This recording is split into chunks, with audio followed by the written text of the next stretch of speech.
That is not part of your vocabulary. If you just put your mind to it, you can do it. And you believe that? Yeah.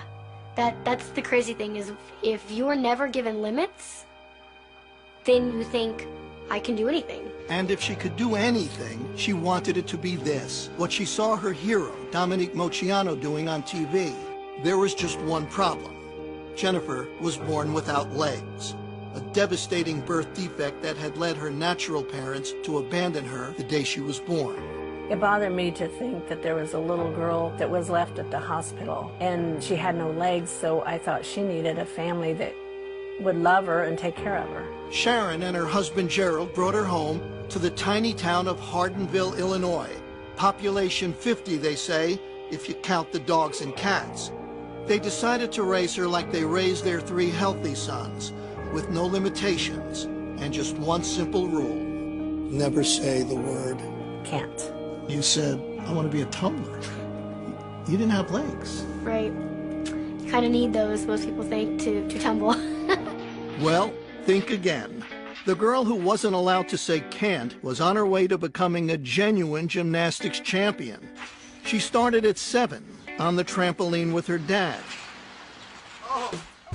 And after a few falls, she got the hang of it. In time, she was competing. Soon after that, she was dominating.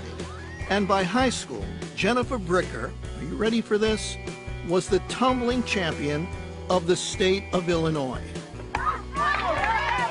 Soon, Jennifer was pursuing other sports too. Even one you'd figure she had absolutely no chance to play well, until it turned out she could steal the ball, even grab a few rebounds. And she could make baskets, too. She didn't consider herself handicapped.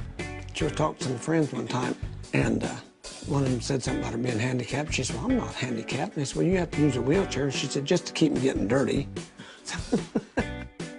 One day at age 16, out of curiosity, Jennifer asked her mother a question. Hey, is there anything that you, know about my adoption or biological family that you didn't tell me? I said, okay, but you gotta sit down. And she said, Mom, I'm always sitting. And she said, maybe you should sit down. I said, okay, let me sit down. And she said, well, what's the big deal? Just tell me what my last name is. And I said, well, that's the big deal. And she said, what do you mean? I said, your last name would have been Moceanu. I knew what that meant. I knew that Dominique Moceanu was my biological sister. When she finally tracked Dominique down, Jennifer wrote her a letter. Inside the envelope were adoption papers, a photograph, and a stunning piece of news. My biological last name is Moceanu. That line, I was just like, I can't believe this is happening. Everything was there. The evidence was there. Jennifer looked like the spitting image of my youngest sister, Christina. What a moment for anyone to even speak to their childhood idol, but for their childhood idol to be their sister, that's something. She told me she was an athlete in the letter. In fact, I was her inspiration to start tumbling and doing gymnastics. And then on the phone call, she goes, oh, by the way, I have no legs. I mean, she's like, wait a minute, didn't you just tell me that you're an acrobat and you did all these sports and I could just hear the wheels turning, you know? And I said, who is this girl? Oh my God, how did she have this attitude to persevere in life and overcome every obstacle? And she's my sister. Jennifer has moved out to Hollywood. Where else if you want to be a star? She drives a specially equipped car and lives a normal, independent life. And she's earning a living. How else? As a gymnast. She's an acrobat who has toured with Britney Spears. And now she's training for a classical performance at New York's Lincoln Center.